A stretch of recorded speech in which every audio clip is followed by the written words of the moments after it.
Amén. Amén. Bueno, el martes pasado, ¿cierto? Hablábamos de que ya Jesús ya había exhortado, ¿cierto? Había compartido toda la enseñanza, ¿cierto? Del Sermón del Monte. Así es. Y ya veíamos, ¿cierto? Que él desciende de ese monte, desciende de ese lugar y venían sus discípulos con él. Y venía también una multitud. Esta multitud, ¿cierto? Que se había asombrado ante la forma que el Señor expresaba la palabra, con el poder, con esa autoridad con que la expresaba, ¿cierto? Y estaban asombrados, estaban maravillados. Iban con él también, ¿ya? Y veíamos, ¿cierto? Que en esta nueva sección donde entramos, el Señor va, bueno, hablábamos en la introducción de que él vamos a ver esa solicitud de él por toda clase de gente. Así es. ¿Ya? Donde él vamos a ver a un Jesús, ¿cierto? Proclamando el reino de Dios de forma oral, pero también, ¿cierto? Con sus hechos de salvación, ¿ya? Y vamos a ver que esta misericordia se va a expandir, ¿cierto? Empieza a alcanzar ya a los gentiles. Ya vimos, ¿cierto? El primer suceso, donde veíamos a un Jesús que sanaba al siervo de un centurión, ¿cierto? Donde veíamos a este centurión que él mismo se sentía totalmente indigno de ir presencialmente donde Jesús, por lo cual envía, ¿cierto? A unos ancianos de los judíos a Jesús para poder pedirle, ¿cierto? Que hiciera algo con su siervo, ¿cierto? Que lo sanara, ¿ya? Sí. Pero él no se siente digno de ir. Pero Jesús dice, yo iré y le sanaré, ¿cierto? Y vemos que cuando van en camino, ¿cierto? Este centurión se da cuenta de que va a su casa y manda a otro grupo y le dice que no se moleste en venir a su casa, porque así como él no era digno de ir donde él, mucho menos Jesús no podía permitir él que entrara bajo su techo, porque si él era indigno, no. Pero recordemos que para los judíos, ¿cierto? Entrar en una casa de un gentil, de un personaje que no fuera, ¿cierto? Judío, no era bien visto, estaba en contra de la costumbre, ¿cierto? Pero como veíamos ahí, en lo que estuvimos viendo, en este milagro de sanidad, para Dios, ¿cierto? No hay límites, ¿ya? Dios tiene misericordia. Jesús como Dios, ¿cierto? Tiene misericordia. Y él ve, ¿cierto? La fe de este centurión cuando le dice, yo no soy digno, no vengas también a mi casa porque no es digna de que tú vengas, ¿cierto? Y estés bajo mi techo, porque yo reconozco la autoridad, yo digo y se hace, ¿cierto? Porque, como hablábamos ahí, o sea, él tenía el respaldo del César, o sea, cualquiera que se negara a cumplir la orden, ¿cierto?, de este centurión, se iba en contra de César, ¿ya? Entonces, él, todo lo que decía, se hacía, a quien llamaba, venía, pero él también reconocía la autoridad de Jesús y que era una autoridad mucho superior a la de él. Aunque era un reino totalmente desconocido para él, él se daba cuenta de que ahí había algo diferente, que no era cualquier personaje y que él algo podía hacer. Él no era digno de ir, no quería que viniera, se molestara con venir a su casa y se contaminara, ¿ya? Y por eso le dice, solo di la palabra y mi siervo será sano. Y tal cual.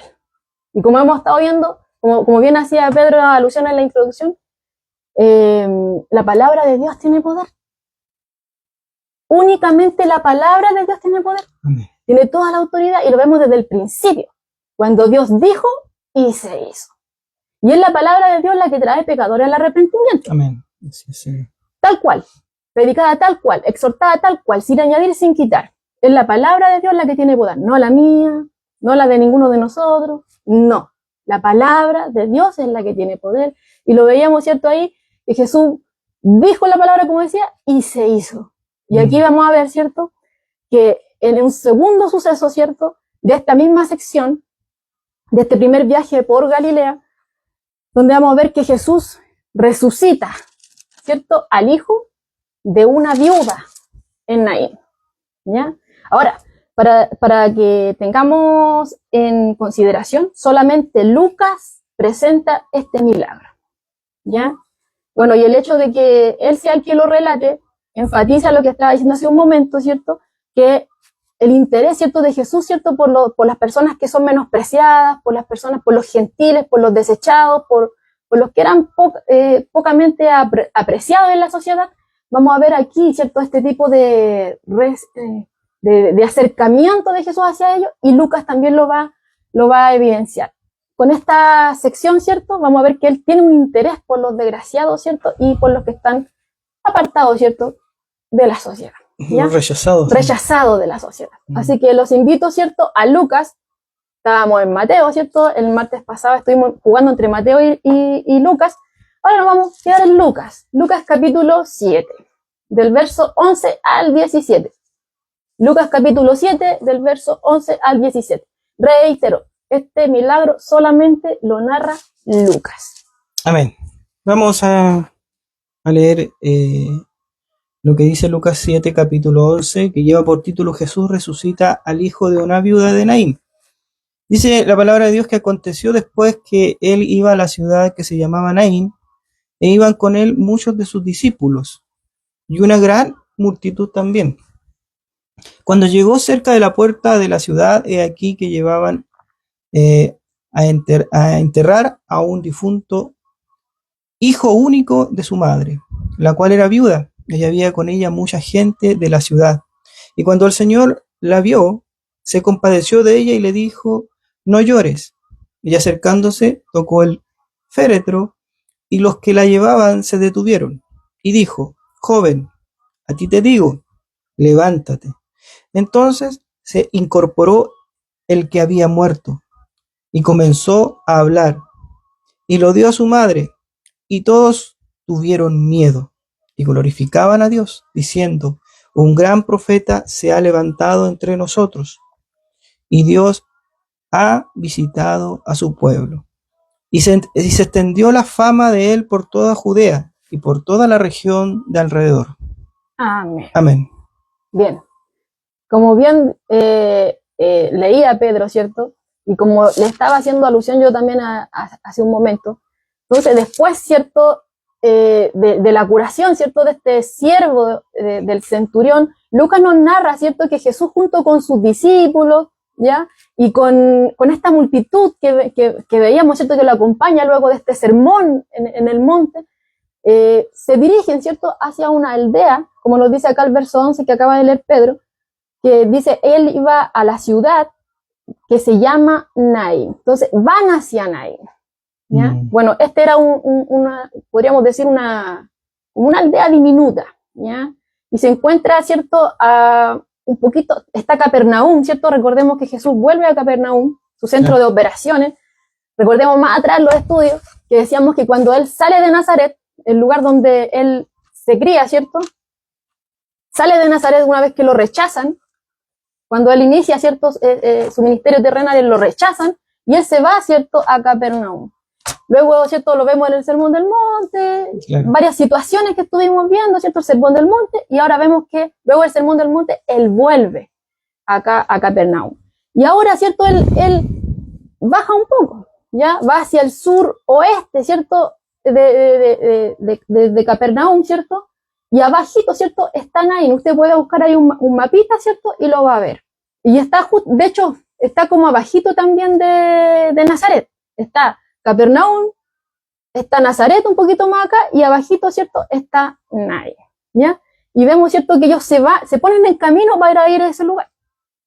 Pero, ¿cierto?, si vemos, como nos decía la Escritura, cuando finalizaba, ¿cierto?, el Sermón del Monte en Mateo capítulo 7, al final veíamos, ¿cierto?, que esa multitud estaba maravillada con todo lo que había oído y de la forma que Jesús expresaba la Escritura y todo eso, ¿ya? Y ellos, ¿cierto?, podríamos decir que venían maravillados, podríamos decir que venían alegres con Jesús, ¿cierto?, de todas estas cosas, esta multitud que podríamos decir que eran buscadores solamente de emociones, porque recordemos que estaban solamente maravillados. Veíamos ahí que no se hablaba de conversiones, sino que de una emoción. Estaban, ¿cierto?, maravillados, estaban asombrados, ¿ya? Y van, ¿cierto?, con Jesús, pero no sabían por qué se dirigían a Naín, ¿ya? Ni tampoco podían imaginarse qué es lo que iban a ver cuando llegaran allá.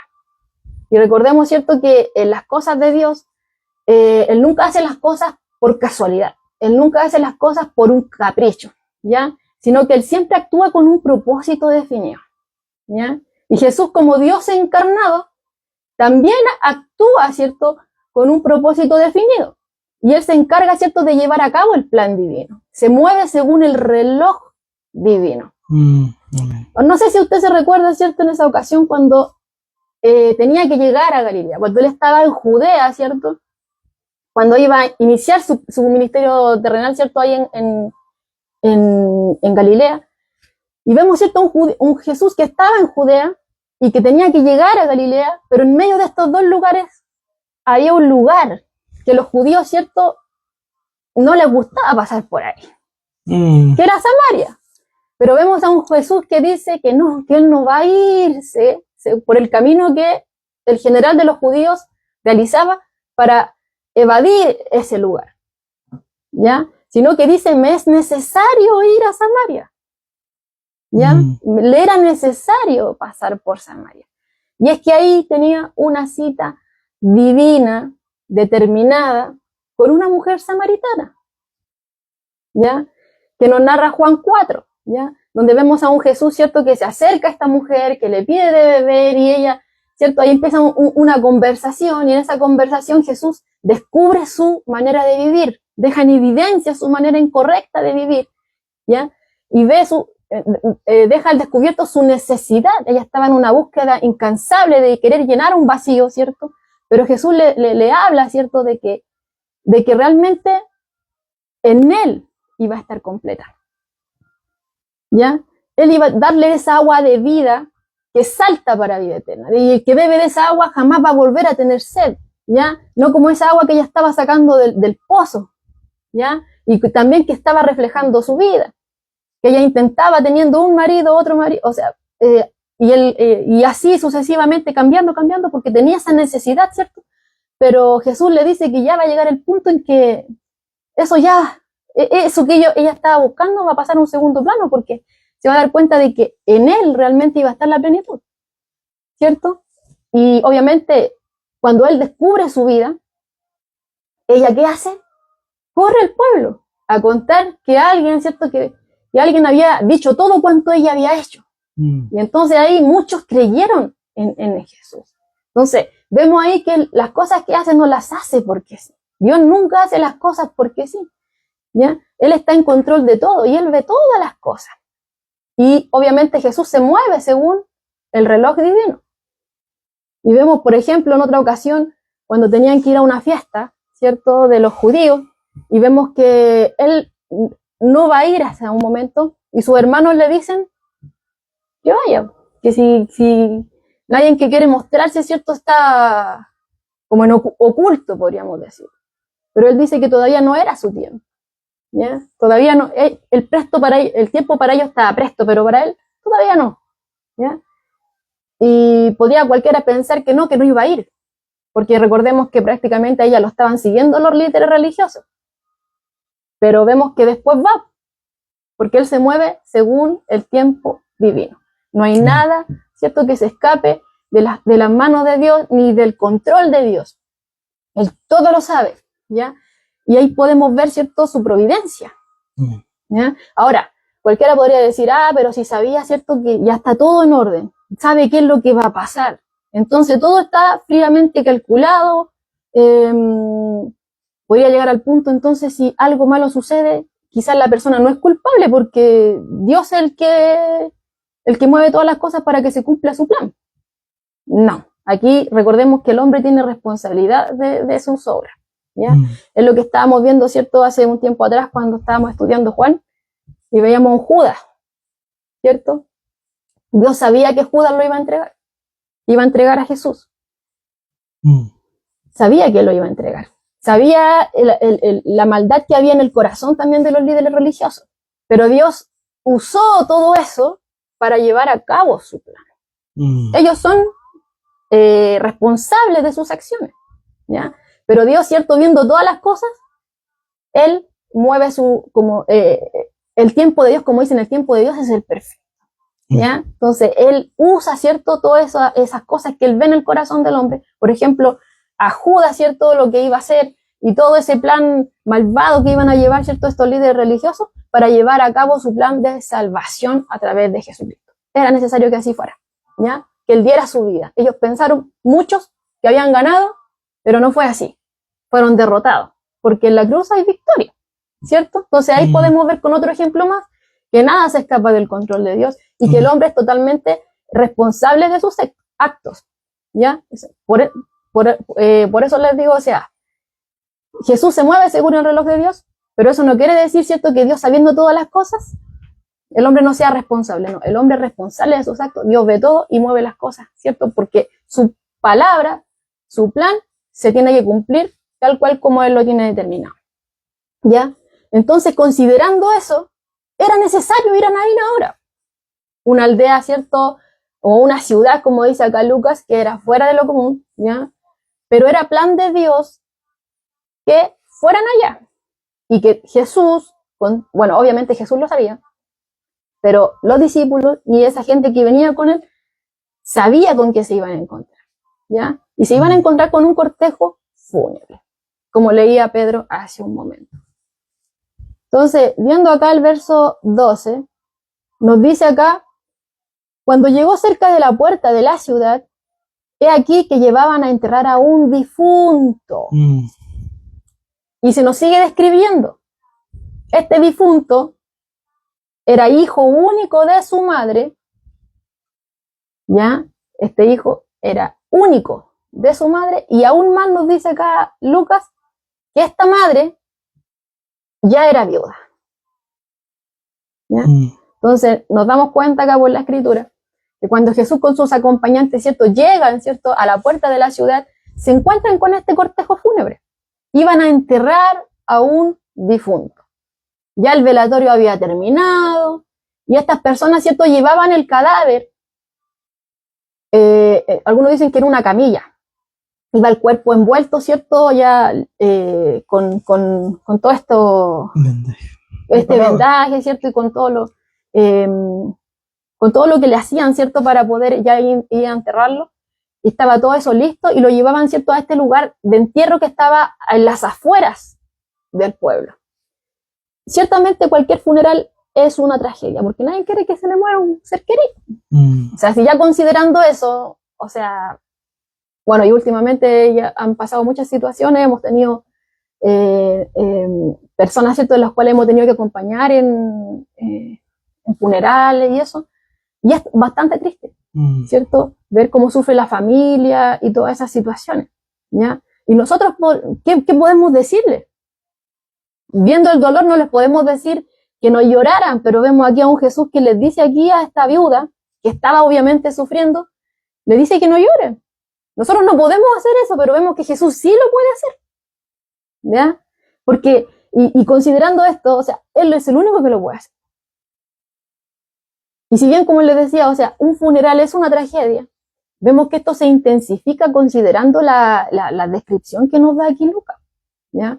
Porque, o sea, como les decía, un funeral es terrible, es algo conmovedor, es algo muy fuerte, pero considerando acá que se va haciendo cada vez más fuerte al considerar que este era el único hijo de esta mujer, el único hijo, y se hace aún más trágica la pérdida cuando consideramos, como nos dice acá en la descripción de Lucas, en el verso 12, nos dice que ella era viuda, o sea, ni siquiera contaba con su esposo. O sea, ya estaba sin esposo esta mujer y su único hijo había muerto.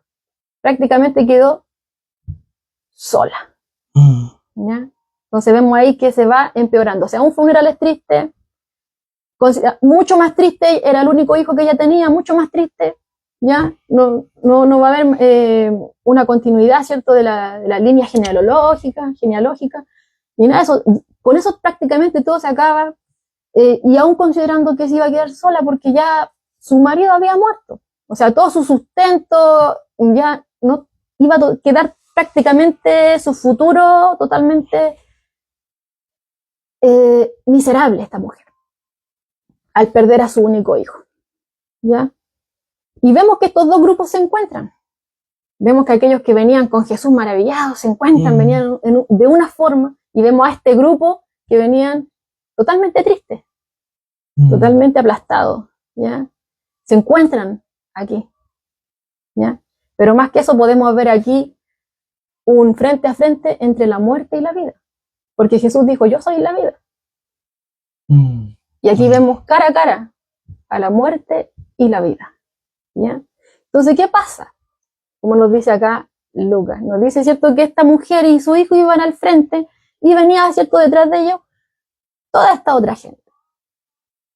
Hay un comentario acá que les voy a leer para que nos hagamos un poco la idea de más o menos cómo era una procesión fúnebre en aquel tiempo.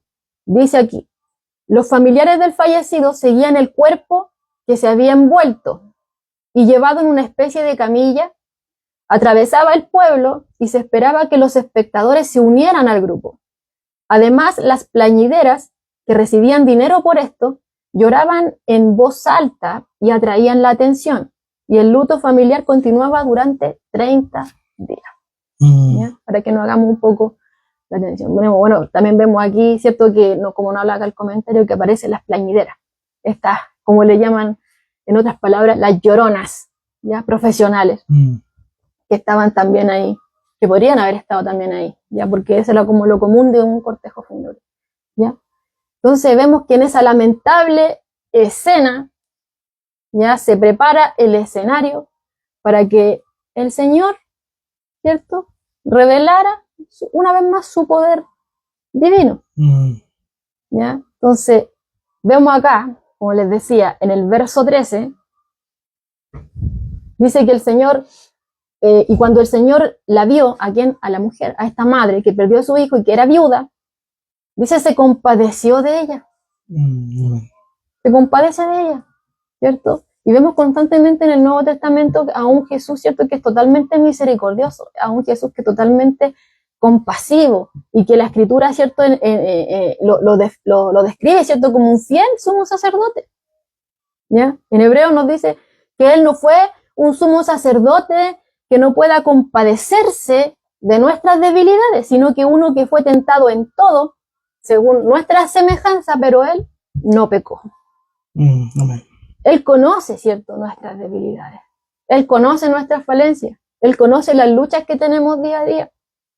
Porque Él es Dios hecho carne. ¿Ya? Y Él fue, y Él obviamente, cuando estaba encarnado, ¿cierto?, se limitó a las cosas que nosotros también hacemos acá. Vemos a un Jesús, ¿cierto?, en los evangelios, a un Jesús que incluso se duerme en una barca porque estaba cansado. Así es. Vemos, ¿cierto?, por ejemplo, cuando muere Lázaro, dice Jesús lloró. Y así, de continuo, ¿cierto?, se nos está mostrando que Jesús era 100% hombre. Él se cansaba, Él dormía, Él lloraba. Y aquí vemos que Él se compadece, ¿ya? Y no es primera vez, ¿cierto?, que vemos en la Escritura que Jesús se compadece por los pecadores perdidos y por aquellos que están sufriendo. Por ejemplo, cuando estábamos viendo en Juan, cuando me tocó predicar a mí de Juan, la multiplicación de los panes y los peces, Jesús dice en la Escritura que Jesús se compadeció de ellos.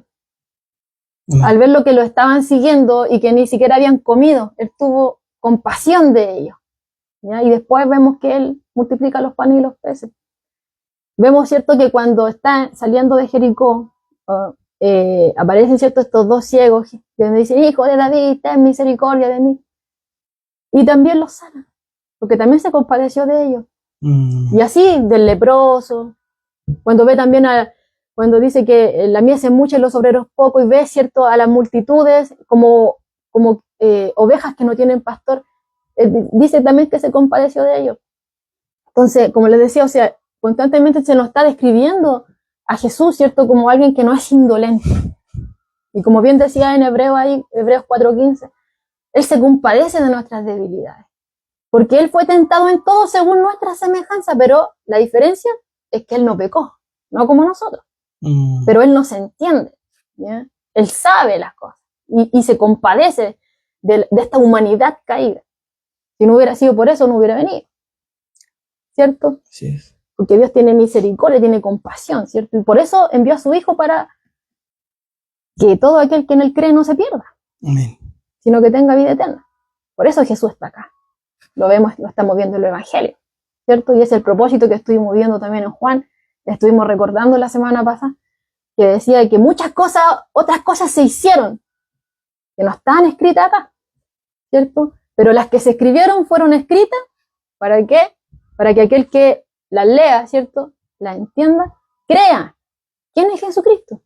Que Dios hecho carne, ¿cierto? Y que vino a dar su vida en el rescate por esta humanidad caída, ¿ya? Entonces, Dios es misericordioso. Dios es clemente, Amén. ¿ya? Entonces vemos acá que fue su misericordia, fue su compasión lo que lo mueve, ¿cierto?, a consolar a esta mujer que estaba totalmente devastada, ¿ya? Y él lo manifiesta de una forma muy tranquilizadora.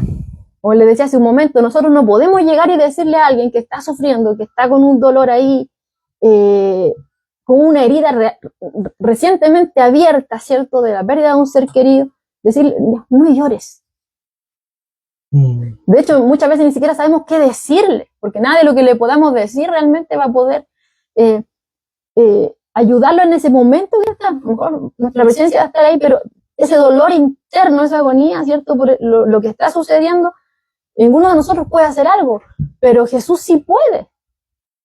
Y él aquí lo muestra, ¿cierto?, lo deja en evidencia y le dice a esta mujer, no llores. Y nos dice el verso 14 que él se acerca y toca este féretro, ¿ya? Y aquí sucede algo maravilloso que deja en evidencia aún más su deidad, porque dice que él toca el féretro, ¿ya? Y dice, y los que lo llevaban se detuvieron, ¿ya? Y dice acá, y le dice, joven, a ti te digo, levántate.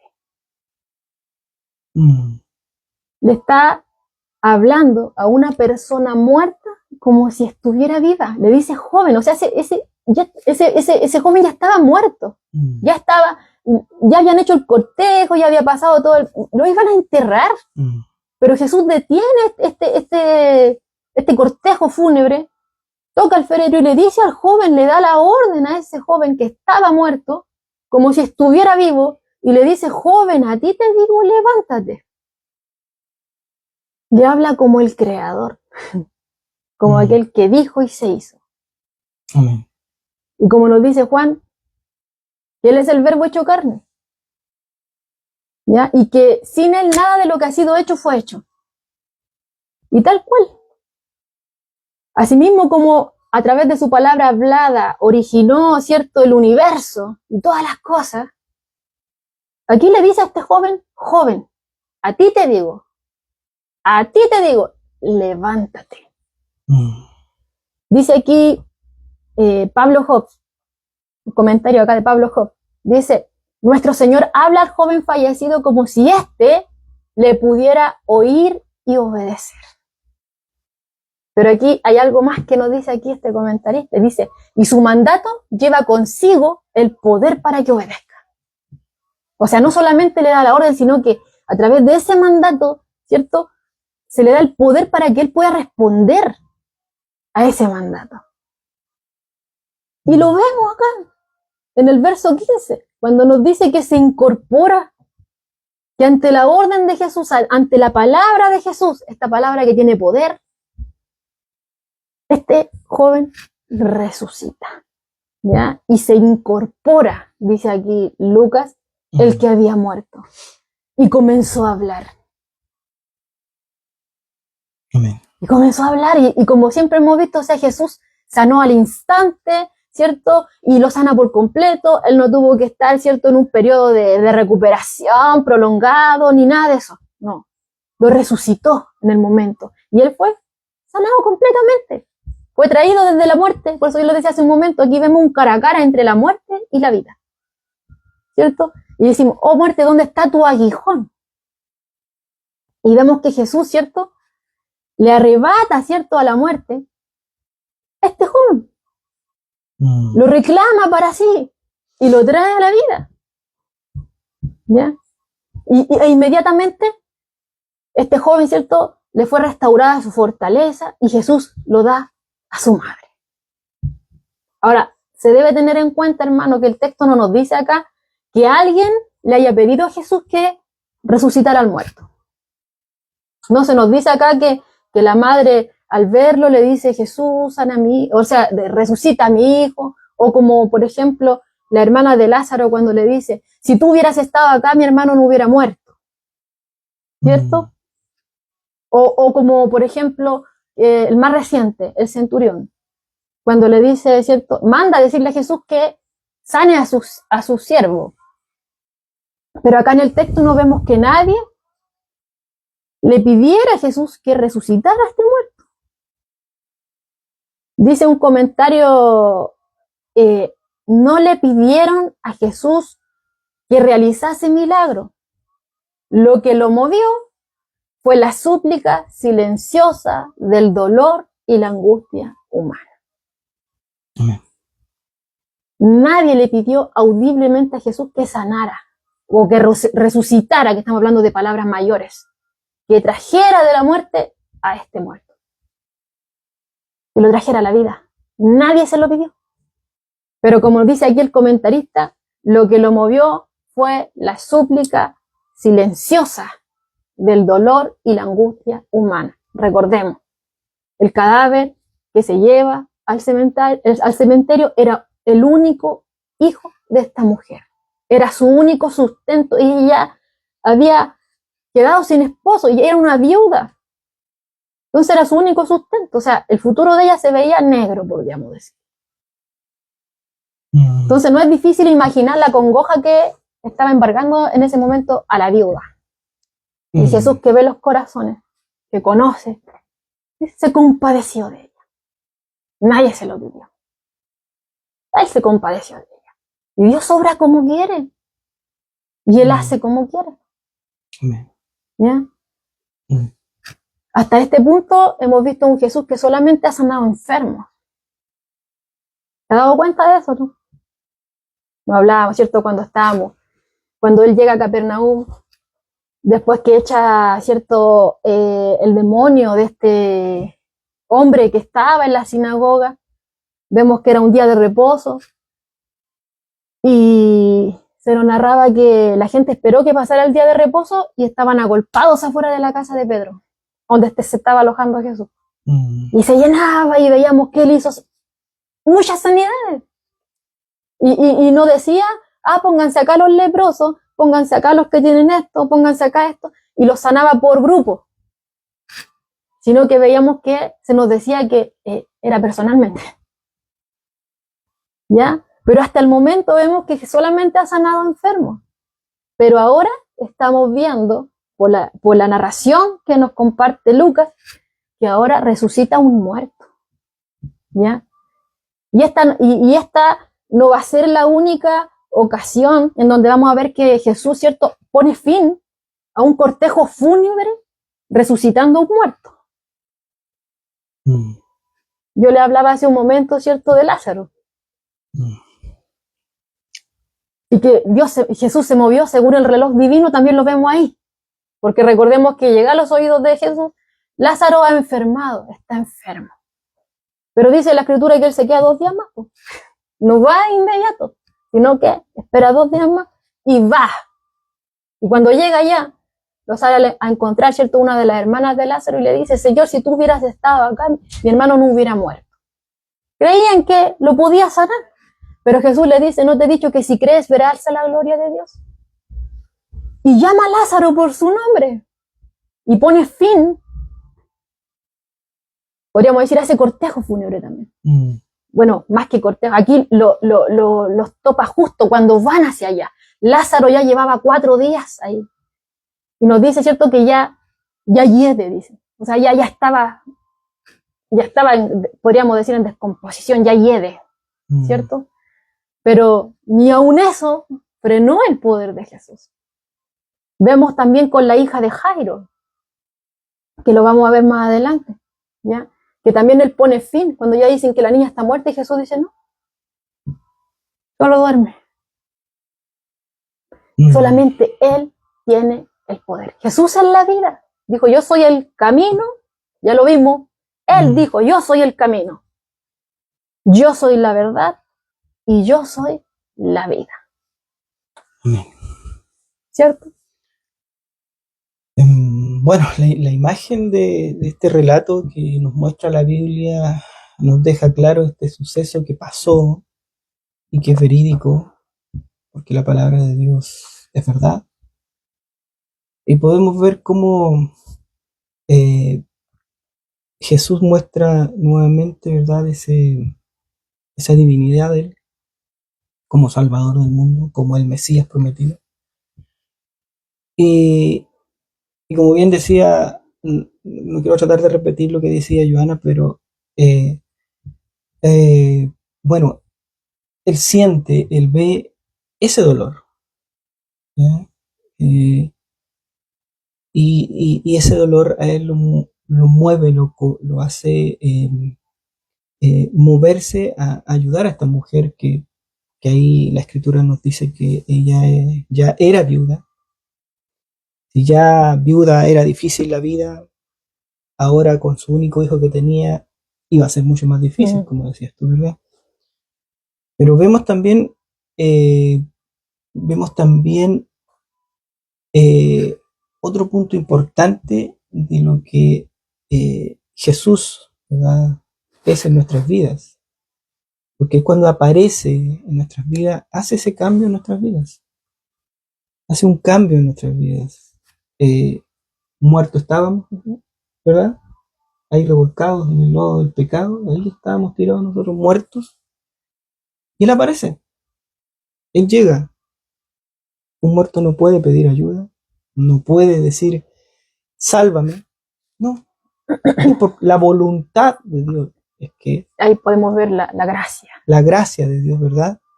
En que vemos que esta mujer, ¿verdad?, ve la gracia de Dios, ¿verdad? Ve la gracia de Dios, ve que eh, en Jesús, ¿verdad? Eh, no es más que un hombre, sino que Él es el Mesías, el prometido, porque ve el milagro que hace en su vida y ve la gracia de Dios en su familia, se podría decir. No solamente en su vida, sino que en su hijo. ¿Ya?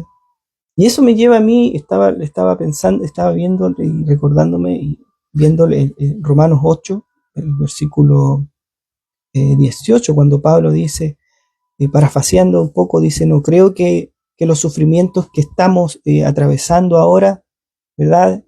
En este momento, no sé, yo digo a usted, hermano, no sé, ¿verdad? Tan siquiera tiene o merece la pena de compararlo con la gloria, ¿verdad?, que nos será revelada en el futuro. Entonces vemos cómo Dios, ¿verdad?, resucita a un muerto, resucita a alguien que ya llevaba días, porque ya lo llevaban de camino a su entierro, de joven. Lo resucita. No solamente lo resucita, sino que eh, recupera, sana ese cuerpo que a lo mejor ya estaba en descomposición, ya estaba, iba para allá. Claro, hizo que todo eso se frenara, hizo que ese corazón volviera a palpitar, que esa sangre volviera a circular, que esos órganos todos completos estuvieran en completa funcionalidad. Y como dice, se reincorpora y habla. Ya, ¿verdad? Así como podemos ver, ahí tenemos un ejemplo, ¿verdad?, de lo que nosotros como cristianos, ¿verdad?,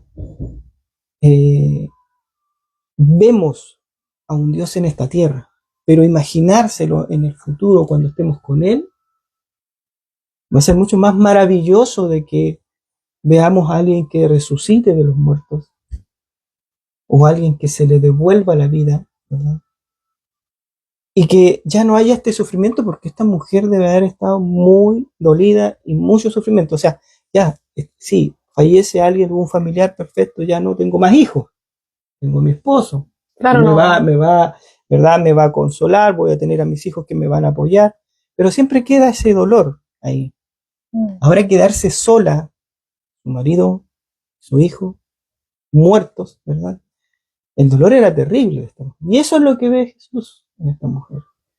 Y no sé, capaz puede ser que también, aquí ya parafaseando un poco, no sé, más de alguno por ahí exclamándole a Dios por esta mujer, ¿verdad? Pero Dios ve el dolor de esta mujer, ve el sufrimiento que hay en esta mujer y es el momento preciso, o sea, eh, una hora más tarde, una hora más adelante, se podría decir, no hubiese pasado esto. No se habrían encontrado estos dos grupos, pero se encuentran. Porque Dios, y no fue casualidad. y claro, y porque Dios tiene todo preparado, ¿verdad? Para su gloria, para que Él sea glorificado dentro de todas estas cosas. Dice que muchos le temían, dice la Escritura, temían de esto, pero buscando por ahí, decían que tenían temor de Dios. Como que ese temor no es de temer de arrancarse, sino que tener temor de Dios. Temían de Dios y, y daban gloria a Dios, y glorificaban y alababan a Dios, ¿verdad? Por lo que había sucedido ahí. Es como que le vuelve el temor de Dios a ellos en ese momento. Ver este milagro, ver lo que Cristo ha hecho, ¿ya? Pero no solo eso, o sea, muchas personas pueden ver milagros, mucha gente pueden ver ciertos tipos de, de sanaciones de Dios, pero eso no quiere decir, como decía Johanna, que ellos van a ser seguidores. Sí, en la Biblia muestra varios que sí, que después que fueron sanados, fueron totalmente entregados a Dios. Una María de Magdala, una María Magdalena, ¿cierto? De la cual nos dice la Escritura que de ella se expulsaron, ¿cierto? 7 demonios. Y ella era una seguidora fiel de Jesús. Pero así también, y así como, muchos más. Pero así también como sanó gente, había muchas que eran público que estaban mirando ahí, estaba viendo, y esos eran los que estaban ahí alabando y dando gracias a Dios por lo que había sucedido. Pero también hubieron muchos que recibieron, como decía Johanna, esos 5.000 que fueron alimentados, ¿verdad? Que al parecer solamente buscaban, como siempre se ha dicho, los panes y los peces. O sea, tiene que haber no solamente un milagro dentro de la vida del hombre física, sino que tiene que haber un milagro espiritual dentro del hombre. Una transformación para que suceda, ¿verdad? Lo que, como bien decía Johanna con María Magdalena, un cambio en mí. Un cambio en mí. Yo no solamente no voy a, en mi vida no se va a producir un cambio porque yo vea un milagro. No, tiene que haber un milagro dentro de mí espiritual, de la mano de Dios, para yo poder ver quién es el que está haciendo la obra en mí. Recordemos que en una ocasión cuando Jesús habla fuerte, cuando le dice, ay de ti Corazín, ay de ti Betsaida, porque si los milagros que se hicieron en ti se hubieran hecho, ¿cierto? En Sodoma y Gomorra, hasta esas ciudades se hubieran arrepentido. Pero estos vieron muchos milagros y ni aún así creyeron, ¿cierto? A Jesús, porque recordemos que todas estas cosas eran señales que apuntaban a Él, ¿cierto? Para dar evidencia de que las cosas que habían sido profetizadas en el Antiguo Testamento se cumplían en Él. Así es. Así es. Entonces, como vemos, ahí ya tenemos una confirmación de parte de la Escritura de que por milagros, ¿verdad? Es difícil que el hombre crea o pueda llegar a seguir a Jesús. Puede ser una emoción, como puede ser, claro, un emocionalismo. Con nuestra pastora el domingo ponía un ejemplo, decir que si yo me voy a ver un enfermo y me pongo a orar delante de este enfermo y delante de su familia y a clamar y a pedir y exigirle a Dios que lo sane, porque yo lo estoy pidiendo, o sea, yo estoy exigiéndole a Dios a que sane. ¿Y qué pasa si no sana? Muy buena respuesta, o sea, si no sana, toda esa casa se va a perder. Claro, bueno, decir Dios no existe. Toda esa casa se va a perder y yo voy a ser de tropiezo para no solamente un alma, sino que lo más probable es que toda esa casa no crea en Dios y se vuelva en contra de Dios en vez de que se vuelva, ¿verdad?, a Dios. Entonces, cuando es mal enseñada la palabra, bueno, nuestra pastora nos decía ahí, cuando la palabra es mal enseñada, cuando no se enseña como la Escritura lo está estipulando, ¿verdad?, suceden estas cosas, que yo me creo con la autoridad, ¿verdad?, de poder no solamente ordenar, por ejemplo, a un espíritu que salga, sino que también ordenarle a Dios que lo haga, porque lo estoy pidiendo yo. Cuando no es así, es por la voluntad de Dios. El que hace la obra es Dios, no soy yo. Yo no puedo hacer ninguna obra de bien porque yo soy pecador, es el que la hace. Por eso que decimos en el nombre de Jesús. Y Le hágase pedimos, tu voluntad. le Claro. pedimos al Padre en el nombre de Jesús, ¿verdad? Y siempre terminamos, pero que se haga tu voluntad. Ese fue el tipo de oración, ¿cierto?, que nos enseñó Jesús en el huerto de Getsemaní. Claro, entonces podemos ver que este tipo de situaciones, tanto de milagros como de querer yo ser, ¿verdad? El que haga un tipo de milagro en la vida. Sí, porque sí, Dios puede hacer en el hombre, ¿verdad? O puede darle a un hombre un don de sanidad. Perfecto, sí, puede ser porque Él es Dios. Y gloria a Dios por aquellos varones o por aquellas varonas que tienen ese don de sanidad, ¿verdad?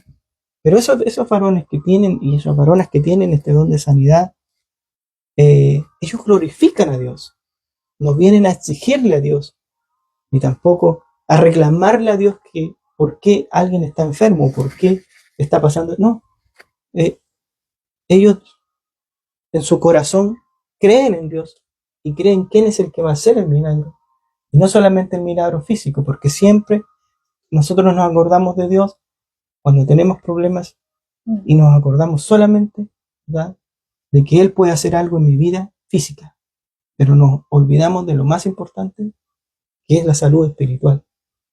Y Dios tiene que restaurar mi salud espiritual. Tiene que Él hacer ese movimiento en mi vida para poder yo ver a Dios, para poder yo reconocer que ese milagro, que esa sanidad, que ese acercamiento que tuve yo, ¿verdad?, es con Dios, no es con un hombre, no es porque yo soy más santo o porque cierta persona, no, reconociendo siempre a Dios, que Él es el que hace la obra en mi vida y que Él fue el que me sanó, el que me restauró, el que me levantó, el que tocó mi vida, como decía al principio, o sea, dándole la gloria a Dios siempre y reconociendo que nosotros somos los pecadores, que somos nosotros los que le fallamos a Dios en todo momento y a cada segundo, ¿verdad? Con esa condición en la que yo me debo ponerme o presentarme delante de Dios. Y volvemos nuevamente, ¿verdad?, al sermón del monte, al hombre, ¿verdad?, a ese pobre en espíritu, en el cual reconoce, ¿verdad?, que está en bancarrota espiritual. Pero eso es, este relato que nos muestra Dios hoy día, tiene para eso. Vemos la gloria de Dios, vemos la misericordia de Dios, vemos lo que puede hacer Dios y también nos lleva a, a reconocer en nuestras vidas que si Dios puede hacer eso, me imagino lo que vamos a vivir con Él en un futuro. Ni siquiera cabe en nuestro entendimiento. Claro. Porque va a superar lo que podamos idear. Claro. Entonces nos deja bien alimentado este texto en nuestra vida espiritual, no para creer en el milagro, sino creer en Dios. El que realizó el milagro. El que realizó, el autor del milagro, el consumador de que ese joven pudiera resucitar. Y esa madre pudiera recibir no solamente a su hijo, sino que también a Jesucristo, al Señor en su vida junto a su hijo. Eso es lo maravilloso. Así es. Entonces, estamos, ¿cierto?, claros que en este presente relato estamos viendo, ¿cierto?, la expresión del poder de Dios en su forma más dramática. Porque como le decía hace un momento, o sea, hemos visto, ¿cierto?, la forma de que Él enseñaba. Hemos visto, ¿cierto?, que ante su palabra, demonios salen, ¿cierto?, expulsados. Hemos visto que sana leprosos, que reprende la fiebre, y así una serie de enfermedades de las cuales Jesús, ¿cierto?, que tan solo con su palabra ha sanado, ha liberado, ¿cierto? Pero aquí estamos viendo, ¿cierto?, una expresión del poder de Cristo, ¿cierto?, en una forma más dramática, ¿cierto? Porque sí, en el mundo hay muchas dificultades, hay enfermedad y tantas cosas, pero lo estamos viendo acá en algo que cuando nosotros pensamos, o sea, pensamos muerte, fin, es lo más dramático. Es como que ya no hay reversión, no hay algo reversible. Una enfermedad sí, como decía la pastora el otro día, las situaciones pueden cambiar, no son siempre iguales. En un momento puedo estar de una forma, en otro momento puedo estar de otra forma, ¿cierto? Pero sobre la muerte vemos que no hay reversión, ¿ya? Pero aquí estamos viendo a un Jesús que tiene dominio sobre la muerte, ¿ya? Y lo que quiero hacer notar, ¿cierto? Que acá en el versículo 13 dice, y cuando el Señor, nos damos cuenta de que Lucas dice el Señor, ¿ya? El Curios, ¿ya? Este vocablo, ¿cierto? Que siempre lo estamos, cuando podemos, ¿cierto? Y aparece en el texto, lo estamos tomando para recordar qué es lo que quiere decir. ¿Qué quiere decir Señor? Que Él es el dueño de todo. Amén. Y que tiene totalmente toda la autoridad para mandar. Y aquí estamos viendo, ¿cierto? Que Lucas está dejando en evidencia la deidad de Jesús. Amén. ¿Ya? A través de este milagro. Este milagro es una señal que apunta. ¿Quién es Él? Él no es cualquiera. Nadie puede traer a un muerto a la vida. Solamente Dios. Entonces, estamos viendo acá a un Jesús que no es cualquiera, sino que es el Señor, el dueño de todo, el que tiene toda la autoridad para mandar y para reclamar para sí la vida del hombre, de aquel que deposita su confianza en Él. Aunque vemos acá en el texto, como les decía hace un momento, que Dios actúa como Él quiere. Aquí nadie le pidió a Jesús que lo sanara. Y aquí vemos una vez más, ¿cierto? Ejemplificado lo que decía Pedro, o sea, nosotros estábamos muertos en delitos y pecados. No podíamos hacer nada. Un muerto no hace nada, no puede respirar, no puede nada, ni pedir ayuda, nada. Pero Dios, que es misericordioso, envía a su Hijo, ¿cierto? Y por medio de Cristo se nos da vida, tan solo con su palabra. Los muertos resucitan. Tan solo con tu palabra, así mismo nos dijo Jesús, joven, a ti te digo, levántate. Así nos dijo a cada uno de nosotros, a ti te digo, levántate. Tan solo con su palabra, sin adulterar. Su palabra es la que tiene poder, no la mía, no, como les decía hace un momento, nada de nosotros. Es solamente Dios el que tiene poder. No hay tal cosa como dicen, no, si decláralo, nuestra palabra tu palabra tiene poder. No, mi palabra no tiene poder. La de ningún ser humano tiene poder. Ser humanos común y corriente, simples mortales, no. Solamente la palabra de Dios tiene poder. ¿Ya?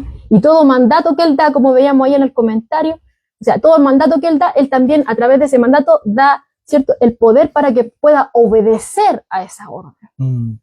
Y así nosotros fuimos llamados de la muerte a la vida. No hicimos nada. Como dice la Escritura, la fe, ¿cierto?, viene por el oír ¿qué? La palabra de Dios. La fe es un don de Dios, ¿cierto? Y como dice, la salvación es por fe, no por obras. Y aquí lo vemos evidenciado. ¿Qué hizo ese joven para ser resucitado? Nada. ¿Qué hizo esa mujer? ¿Hizo alguna obra para que Jesús dijera, ya, digna eres de que yo resucite a tu hijo? Vemos que no dicen nada. Ellos iban a enterrar a este joven, iba a esta familia, ¿cierto? Y ella, su hijo, los que lo acompañaban iban tristes, ya dado de que era el fin, ya partió, no hay más, no se puede revertir. Pero Jesús lo cambia todo. Él viene y le puede decir a ella, no llores. Y Él cambia la situación. ¿Ya? Y vemos acá, ¿cierto?, que se nos muestra su deidad. Dice aquí, un comentario de Pablo Job, dice, su autoridad, o sea, la autoridad de ¿qué? De Jesús, traspasa las barreras de la existencia material, de manera que los muertos se recuperan. No una apariencia fantasmal, sino la vida misma, vibrante y llena de energía. Amén. O sea, tiene que haber sido totalmente sorprendente lo que pasó ahí. O sea, ya ir con una persona muerta, como les decía, algo que no se puede revertir, que todos sabemos que ya es desde este lado de la eternidad, que es como ya, no lo vamos a poder volver a ver más como antes lo veíamos. ¿Ya? Pero en el momento que este cortejo, ¿cierto? Llega aquí y se encuentra frente a frente la muerte y la vida. Y Jesús reclama para sí la vida de este joven. Y la muerte no puede hacer nada. O sea, vemos a un Jesús que tiene aún autoridad sobre la muerte. Amén. Y eso es lo maravilloso, hermano, porque este es un mensaje esperanzador. Porque a nosotros se nos da a entender que si Él tenía el poder en su ministerio terrenal de hacer esto, ¿cuánto más ahora que está sentado a la diestra del Padre? Porque recordemos que Él murió, pero Él mismo resucitó. Amén. Y está sentado a la diestra del Padre. Y se nos dice también a nosotros que nosotros también vamos a resucitar. O sea, que la muerte no es un fin para cada uno de nosotros. Aquellos que depositan su confianza en Cristo, que creen en Él como su Salvador y el Señor de sus vidas. Él tiene el poder. Él nos va a resucitar. Y vamos a estar con Él. Y ya no va a haber más ningún tipo de maldad, no va a haber más sufrimiento, no van a haber enfermedades, no van a haber malos ratos, no va a haber nada que nos perturbe, nada que nos bajonee, nada que nos entristezca, nada que nos agobie, nada va a haber, sino que vamos a estar por siempre con Él, una eternidad con Dios. Hay muchos que dicen, yo quiero la vida eterna es Cristo, quieren la vida eterna, y la vida eterna es estar con Cristo para siempre, pero muchas veces no quieren estar con Cristo ahora ya. Cuando dicen quiero vida eterna, pero la vida eterna es Cristo. Y no quiero estudiar su palabra, si no quiero estudiar su palabra, no lo voy a conocer. No voy a conocer quién es Él. Si a Dios le plació, Dios quiso dejarnos la palabra para que a través de la Escritura lo conociéramos. Y aquí estamos conociendo, o sea, no es cualquiera. No es un Jesús que muchos piensan, sí, los judíos lo mataron, los judíos. Y nos acordamos solamente, como decía Pedro, cuando tenemos problemas. O en la Semana Santa, cuando dan la película de Jesús de Nazaret.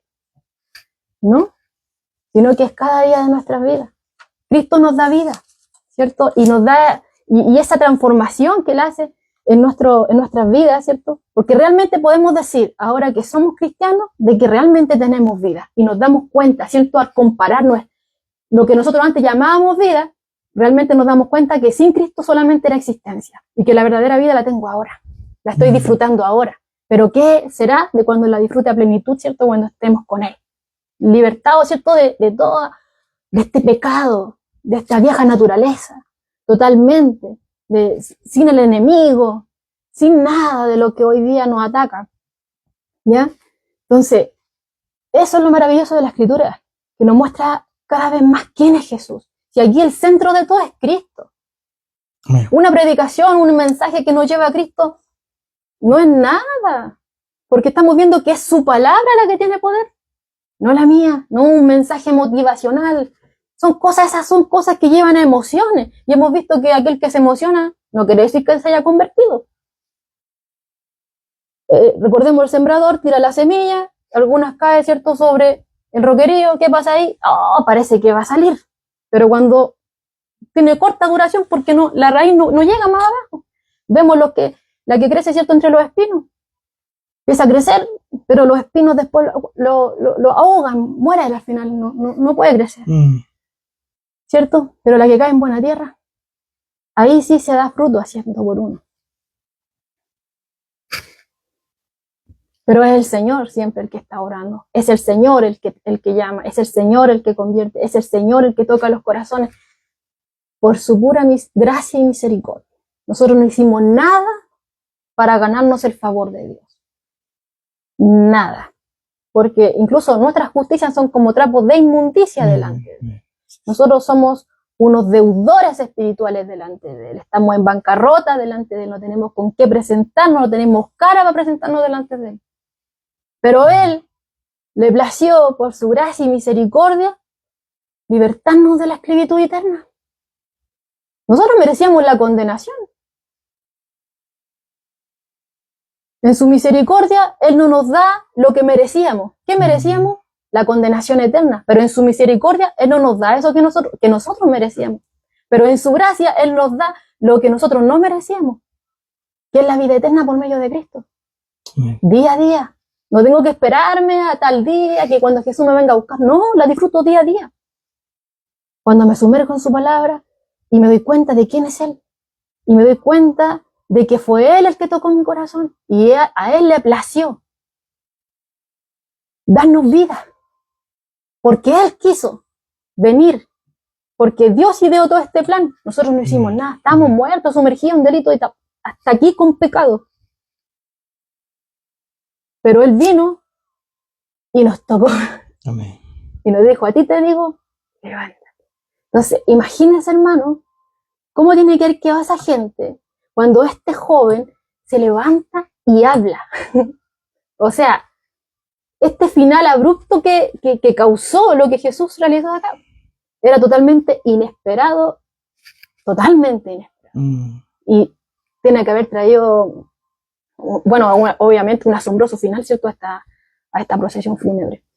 Y como decía Pedro hace un momento, en el verso 16 nos dice que todos tuvieron miedo. ¿Ya?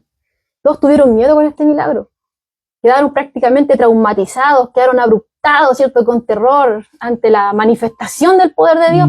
Y en respuesta a todo esto que vieron, todas esas emociones que vivieron en el momento, ellos empezaron a glorificar a Dios. ¿Ya? Empezaron a glorificar a Dios y afirmaban, ¿cierto?, que Dios había visitado a su pueblo.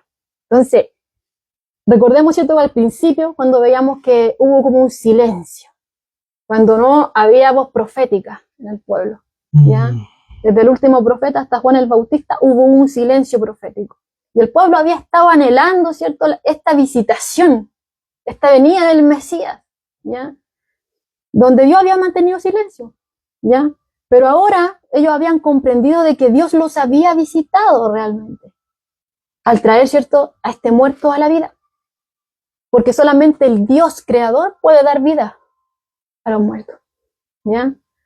Y si bien este milagro, ¿cierto?, como veíamos ahí, es porque Jesús, ¿cierto?, se compadece de esta mujer y sale en su auxilio, ¿cierto?, ante esta mujer quebrantada. Él se mueve por eso, no para tener una publicidad así, alábenme, aunque sí es digno de alabanza. Amén. Pero ese no fue el propósito. O sea, si él mismo es digno de alabanza, o sea, pero no así lo quiso. Aquellos que le querían hacer rey, él no permitió que así fuese. ¿Ya? Porque no era, la idea que ellos tenían acerca de él no era la correcta. Y él conoce los corazones. ¿Ya? Entonces, aquí el propósito no era levantarse, exaltarse él, aunque vuelvo a reiterar, sí es digno, ¿ya? Pero el objetivo, ¿cierto?, de este milagro, uno de los objetivos era consolar a esta mujer que estaba quebrantada, que estaba devastada, ¿ya? Sin embargo, hermano, usted puede decir, oh, toda esa gente que estaba ahí, que vio el milagro, se convirtió. Creyó en Jesús, ¿quién era? ¿Ya? Pero sí, ellos, como nos dice acá, o sea, empezaron a extender, ¿cierto?, esta fama de Jesús por toda Judea y por toda la región de alrededor de Naín. Empezaron. Pero la triste realidad es que no fue así. ¿Ya? Estas personas no entendieron que Dios realmente estaba presente ahí en la persona de Jesucristo. La gente pensaba que solamente era un profeta más. ¿Ya? Porque habían profetas del Antiguo Testamento, como Elías y Eliseo, que sí habían resucitado, ¿ya? Pero a diferencia, ¿cierto?, de las resurrecciones que Jesús realizó, ellos, estos profetas del Antiguo Testamento, la habían realizado no por su propio poder, sino que fue el poder de Dios Amén. Obrando, ¿cierto?, en respuesta a las oraciones que ellos habían hecho. Pero aquí Jesús realiza el milagro siendo, Él es Dios mismo. Él es el creador. Amén. ¿Ya? Entonces, vemos que Él era mucho más que un profeta. Él es el Mesías, el Dios hecho carne, el Dios encarnado. ¿Ya? Amén. Entonces, en comparación, ¿cierto? O podríamos decir en contraste. En comparación, pero también en contraste. Con quienes, ¿cierto?, presenciaron, ¿es cierto?, esta resurrección aquí en Naín.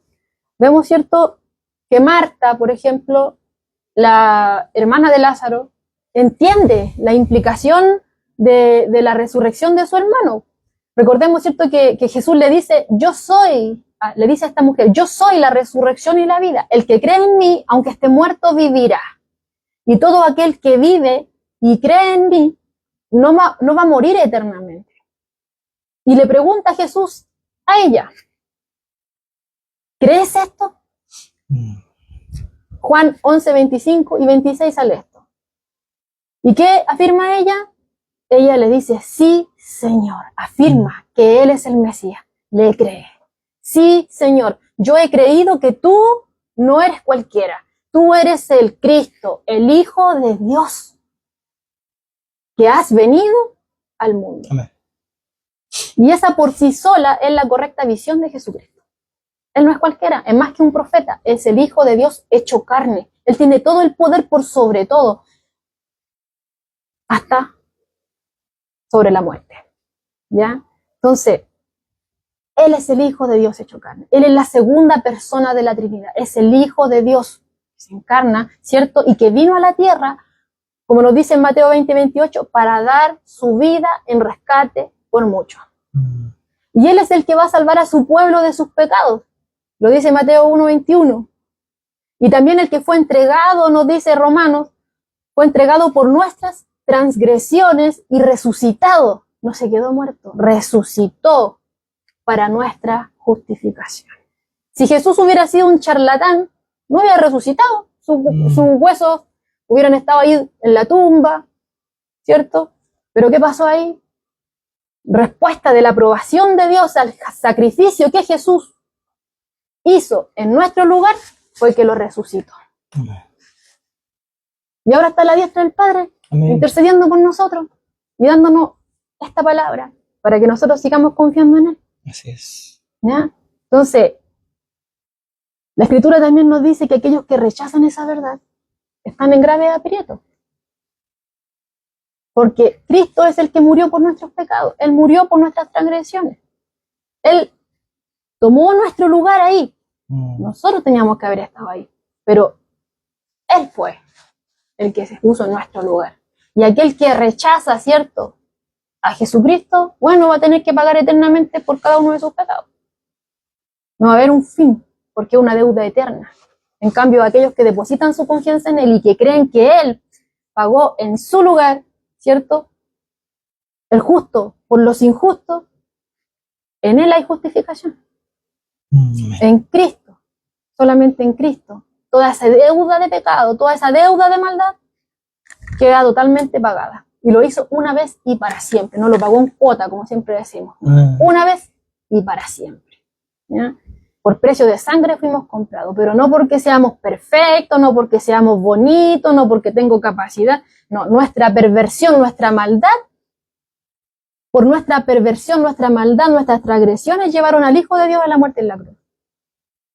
Pero gracias a Dios por su misericordia. Porque es ahí, en la cruz, que se nos abre a nosotros camino para que podamos tener entrada al Padre. ¿Cierto? Y nos dice Hechos 4:12, en ningún otro hay salvación. No hay otro camino, no hay otro nombre, no hay un esfuerzo humano. No. Solamente la obra de Cristo en la cruz, por medio de la cual nosotros tenemos salvación. Solamente por medio de Cristo. No hay otro nombre debajo del cielo dado a los hombres, dice la Escritura, en que podamos ser salvos. Y esta historia ilustra la salvación. Todos nosotros, volvemos a reiterar, estábamos muertos en delito y pecado. Así tal cual como el hijo de la viuda, aquí en Naín. Y nada podíamos hacer por nosotros, ni siquiera pedir ayuda. Pero el corazón de Dios sobreabundó en compasión y envió a su Hijo para darnos vida juntamente con Él. El Hijo muerto no ganó esta segunda oportunidad de vida porque por algún mérito o algo. Nosotros tampoco ganamos por algún mérito, ¿cierto?, nuestra nueva vida en Cristo. Pero podemos aceptar este regalo. Lo aceptamos, porque ¿qué sería de nosotros ahora disfrutando de esto? O sea, yo por lo menos personalmente no me imagino una vida ya sin Jesús. Amén. Ya no me imagino una vida sin Jesús. Y Dios me guarde de apartar. Y así también sea el anhelo de todos nosotros. Amén. Sí, ¿cierto? De estar siempre ahí, dependientes de Él. Y realmente que cuando nos apartamos nos dolemos y está ahí el Espíritu Santo queriendo que nos volvamos, ¿cierto? que no se endurezca nuestro corazón, sino que estar ahí con el oído presto para que el Señor siga trabajando en nuestras vidas y reconocer su grandeza. Aquí vamos viendo que nosotros, tomando la ilustración, nosotros no hicimos nada, estábamos muertos. Fue gracia y misericordia, ¿cierto? Entonces, ¿eso qué nos lleva? A alabarlo. ¿Eso qué nos lleva? A engrandecerlo. Hay muchos que quieren adorar a Dios, pero para poder adorarlo como Él quiere, como realmente se merece ser adorado, tenemos que conocer su palabra. Amén. Para darle gracias, tenemos que conocer su palabra. Porque entonces, ¿por qué le voy a dar gracias? Por lo menos aquí ya nos estamos dando cuenta que hay un motivo para darle gracias a Dios. Hay un motivo para alabarlo una vez más, ¿cierto? Y también hay un motivo para también que el Señor nos ayude a ser fieles y obedientes, ¿cierto? Porque si Él nos dio nueva vida, no es para que nos deleitemos en la maldad, no. Él ya nos sacó de ahí. Él nos dio nueva vida para que Cristo se vea reflejado en nosotros, para que vayamos siendo perfeccionados, ¿cierto? Y que Cristo se vea en nosotros. Ya nosotros no. Como decía ahí, ya no vivo yo, Cristo vive en mí. Dios nos va a ir perfeccionando, nos va transformando y así vamos a ir siendo funcionales en el reino de Dios. Amén. Para que podamos cumplir su voluntad. Y en ello nos deleitamos en Él. En la obediencia hay deleite en el pueblo de Dios. Cuando cada uno de nosotros le obedecemos, hay deleite. Nuestro corazón se alegra de haberle sido fiel. Y le damos gracias a Él porque reconocemos que, como bien decías tú hace un momento, o sea, nada bueno sale de mí. No fue de mí, sino que reconozco que todo bueno que sale de mí es Él. Amén. Todo viene de Él, es su palabra. El Espíritu Santo es Dios, no es mío. ¿Cierto? No soy yo, sino que necesitamos ayuda divina, porque nuestra naturaleza es pecaminosa. Amén. ¿Cierto? Entonces, ¿cómo no querer glorificarle? ¿Cómo no querer alabarle? ¿Cómo no engrandecerle? Por tanta bondad inmerecida. Como le decía hace un momento, o sea, en su misericordia no nos dio lo que merecíamos, condenación. Pero en su gracia nos dio lo que no merecíamos, Cristo y todo lo que viene con Él. ¿Ya? O sea, a mí, o sea, es un mensaje que empieza triste, pero al profundizar en él, nos trae esperanza. Amén. Así es. Así es el Señor. Nuestra vida depende de Él. Y la Escritura siempre nos está recordando de aquello. ¿Verdad? Jesucristo, el amor de Jesús es poder para nosotros porque podemos sujetarnos a Él y vamos a estar seguros. Y Él murió por nosotros, como dice Joana, murió por aquellos que ya estaban muertos. Nosotros ya estábamos muertos, pero Él murió por nosotros.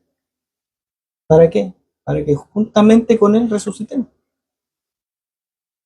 Entonces, si entendemos esto de que Jesucristo es el único camino que tenemos nosotros, como bien decía Joana, esperando en el Señor que ese deseo de no separarse de Jesús, de ver nuestras vidas sin Jesús, y que nos dé temor, ¿verdad? Y pedirle a Dios que no nos deje, ¿verdad?, a la deriva, que no perdamos eso de seguirle a Él, porque no nos imaginamos, ¿verdad?, una vida sin Cristo, una vida sin Dios, una vida sin la ayuda de Jesucristo para poder vivir, sobre todo en estos tiempos, ¿verdad?, en este mundo que vemos cada vez más, cada día vemos que la palabra se va cumpliendo y vemos cómo en el mundo empieza a abundar la maldad, empieza a abundar el pecado y ya se escucha por ahí donde dice la Escritura, ¿verdad? Llegará un día donde digan a lo bueno malo y a lo malo bueno. Y lo estamos viendo con tantas ideologías, con tantas cosas sacadas, ¿verdad?, para corromper a la humanidad, para corromper a los niños, para corromper a la familia, para destruir a la familia, lo estamos viendo. Entonces, con mucho más anhelo, ¿verdad?, en nuestro corazón debería estar ¿verdad? El no separarme de Jesucristo, el ver una vida sin Cristo en mí es terror, es algo que yo no me lo podía imaginar y que el Señor nos ayude, ¿verdad? A estar firme Y que ni siquiera me lo quiero imaginar. y que, claro, porque vemos cómo está la maldad en el mundo, vemos cómo está creciendo la maldad en el mundo. Y bueno, y lamentablemente esto no va a mejorar, porque va a ir en decadencia. Por eso es que necesitamos a Jesús, para que Él nos ayude y los anime en estos momentos difíciles, porque estos son momentos difíciles para nuestra fe, porque vamos a ver todo este tipo de cosas que están pasando y que de repente nos dan ganas de salir y, ay, agarrar así. ¿Qué, qué están haciendo? ¿Qué están haciendo con la humanidad? ¿Qué están haciendo con los niños? ¿Qué están haciendo con la familia? ¿Verdad? Pero tenemos la palabra de Dios que nos está constantemente advirtiendo de las cosas que van a pasar. Y, no, y tenemos, ¿verdad? La palabra de Dios que es verdadera. Lo único verdadero y que Y, permanece para siempre. y no solamente tenemos la palabra de advertencia y de verdad de Dios, sino que también tenemos la palabra de consuelo para nuestras vidas. Así En es. Cristo. En Cristo. Ahí está. Ahí está está nuestro consolador, ¿verdad? El Espíritu Santo que nos ayuda en todo. Para orar, cuando leemos la Escritura, cuando alabamos, cuando damos gracias, ¿verdad? Pero eso es, o sea, estamos viendo y estamos pasando momentos difíciles en el cual vemos como la humanidad ya está tomando otra forma y no nos debería sorprender todo esto. Que, claro, o sea, Jesús ya nos venía hablando, ¿cierto?, de que el mundo, ¿cierto?, está en tinieblas, de que el mundo prácticamente está en descomposición, ¿ya? Donde nos decía que nosotros, ¿cierto?, fuimos llamados de las tinieblas a esta luz admirable, ¿cierto? Y somos funcionales cuando estamos apegados a Él, a esta vid verdadera, porque separados de Él nada podemos hacer, y vamos a hacer luz en medio de esta generación perversa que está sumergida, ¿cierto?, en pecado, que no va a mejorar este mundo.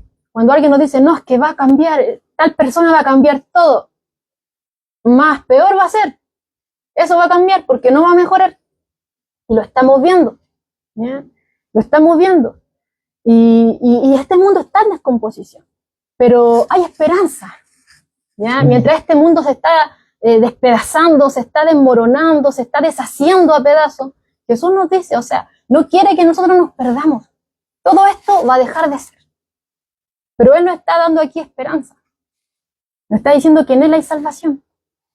Y una vez, no solamente para salvarnos a nosotros personalmente, y ya listo, me salvé y no me importa nadie más. Sino que nos llama, ¿cierto? Nos salva y somos útiles en sus manos. Somos luz y somos sal. Luz para iluminar a estas almas, ¿cierto?, que están en perdición, atrayéndolos a Cristo.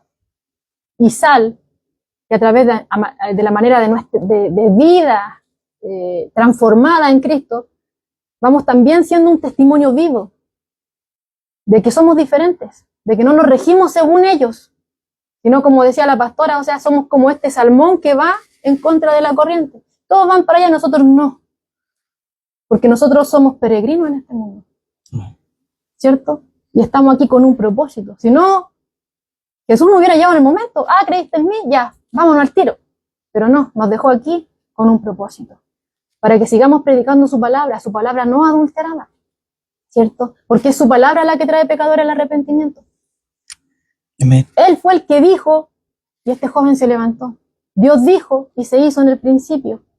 Él es el verbo hecho carne, que habla Juan, ¿cierto? Y sin Él nada de lo que ha sido hecho fue hecho.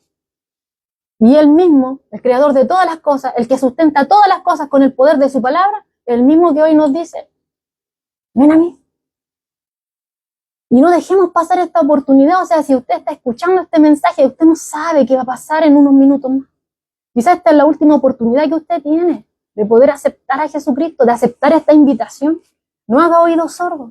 Hay muchos que solamente quieren a un Jesús que sane sus cosas, sus aflicciones presentes. Pero Jesús quiere hacer mucho más que eso en su vida. Él quiere darle a usted una seguridad eterna. Y esta parábola, esta palabra, podríamos decir que es como una parábola de esperanza a la vez. Aunque esto es algo que sucedió. ¿Ya? Esto es algo que se nos está narrando acá en la Escritura. ¿Ya? Y esto nos habla de que realmente en Cristo hay esperanza. Y Él nos dice, ¿cierto?, que todas estas cosas pasarán, como decía Pedro hace un momento, pero no podemos comparar estas cosas realmente. No viene ni siquiera a nuestra mente cómo va a ser lo venidero con Cristo, con Él cuando estemos con Él. Y ahí ya no va a haber más lágrimas, no va a haber más acongojado, no va a haber más sufrimiento, ¿cierto? Sí, sí. Y mientras estamos aquí en este mundo no estamos solos, sino que Él está con nosotros. Amén. Él nos capacita, Él nos perfecciona y Él nos equipa, no nos desampara. Dice Pablo Hoff, para el creyente que parte de este mundo, la muerte no es una tragedia, más bien es entrar en un estado muchísimo mejor. Viene la hora, y ahora es cuando los muertos oirán la voz del Hijo de Dios, y los que la oyeren vivirán. O sea, si Él hizo eso en su ministerio terrenal, realmente Él tiene el poder y la autoridad para hacer lo que la Escritura nos está diciendo, porque Él resucitó. Y tiene todo el poder y la autoridad en el cielo y en la tierra, y aún sobre la muerte. Por eso Pablo dice, oh muerte, ¿dónde está tu aguijón?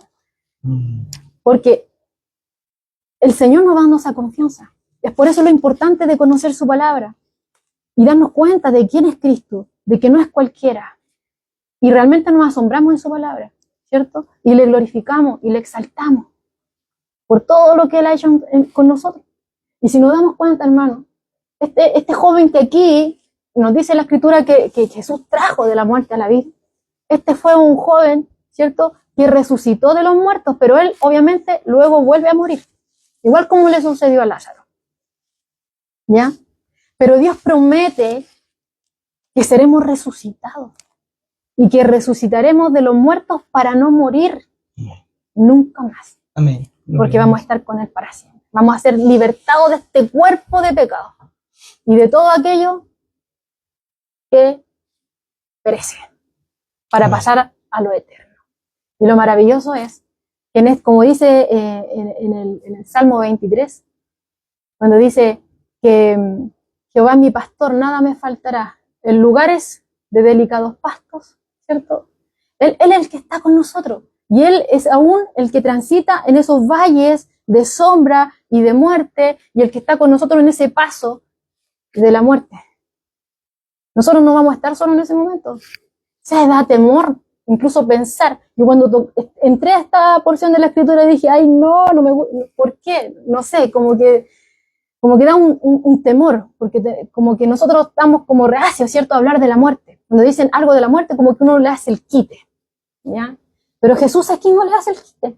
Y aún nos está mostrando que aquello que para nosotros nos causa temor, aún en eso, no se escapa de sus manos, sino que Él está por sobre eso. Y aún más, Él tiene todo el poder, ¿cierto?, de reclamarnos para sí, porque le pertenecemos y en sus manos estamos seguros. Amén, amén.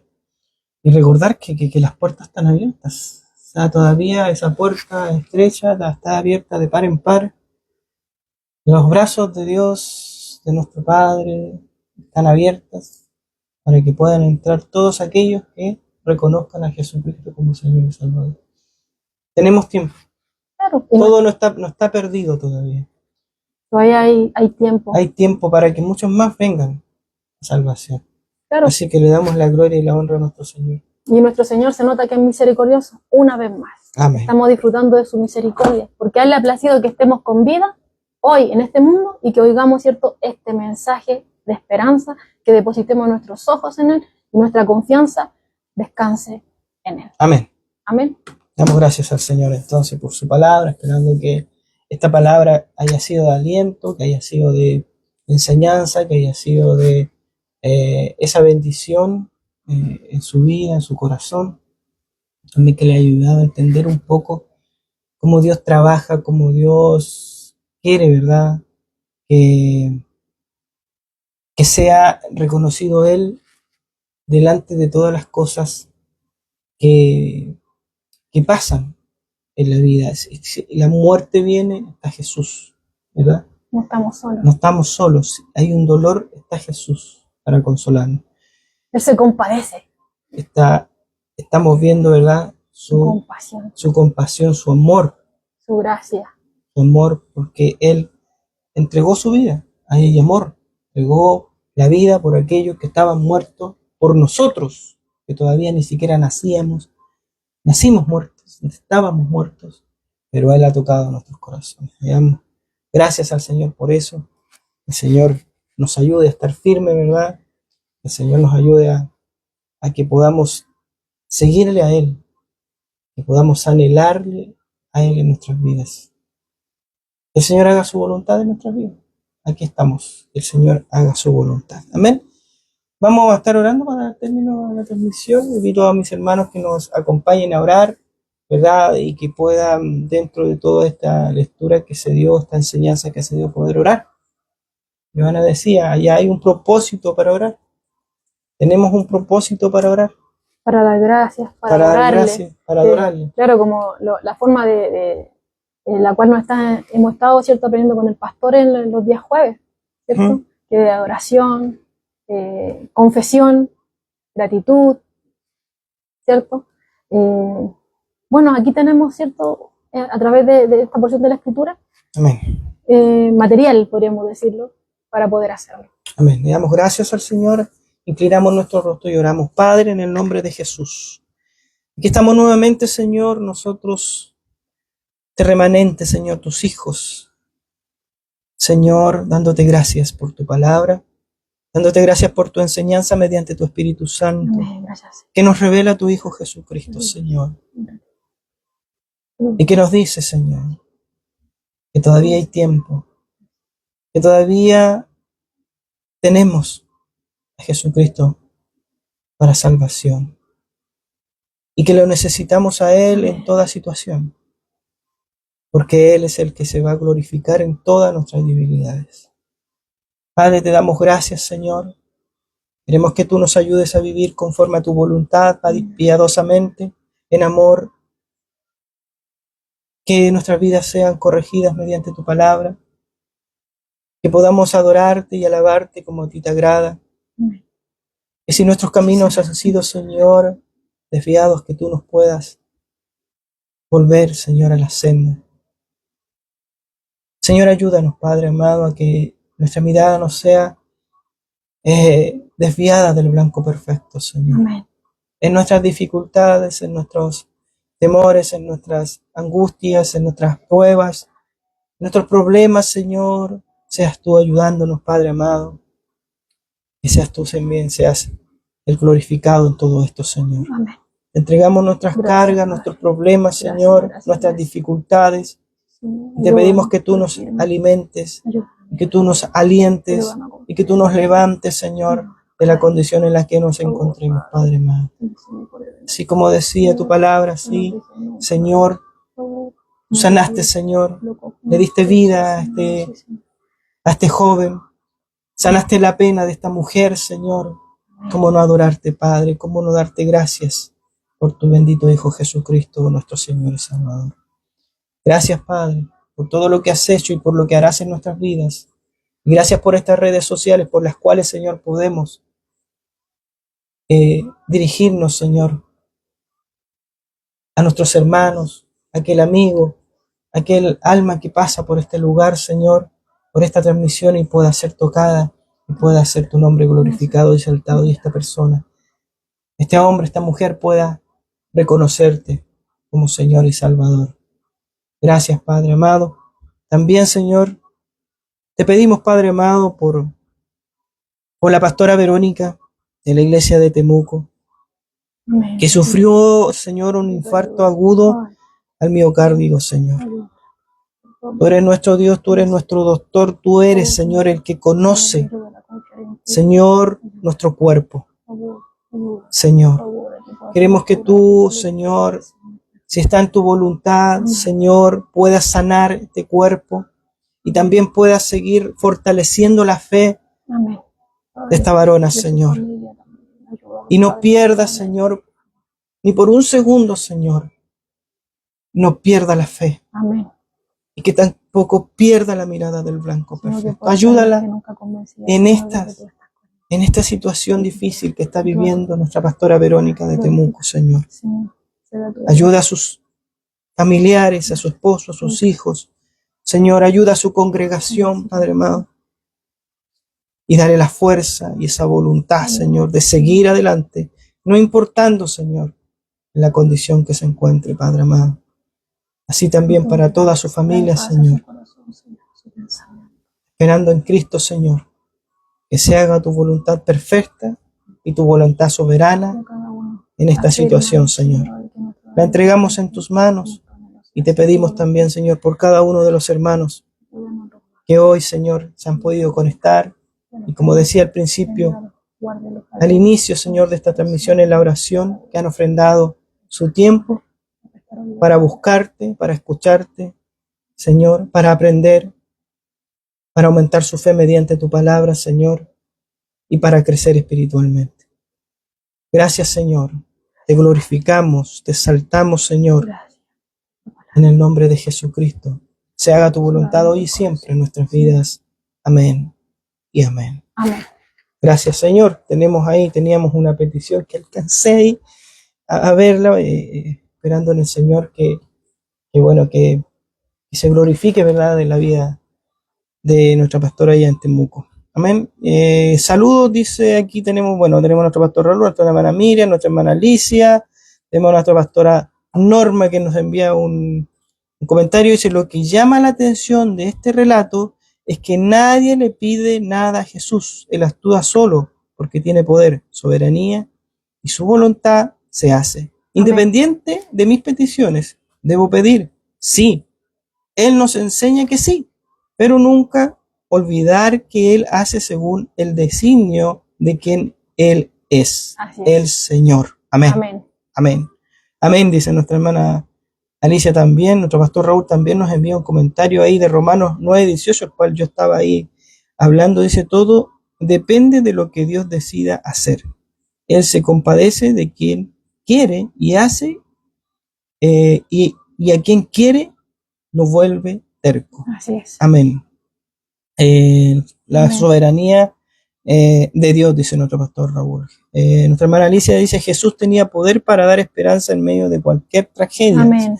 Amén. Nuestra pastora Norma nuevamente dice: amén, ayúdanos a perseverar, Señor. Así es, que el Señor nos ayude, ¿verdad?, a perseverar en su búsqueda y anhelarla.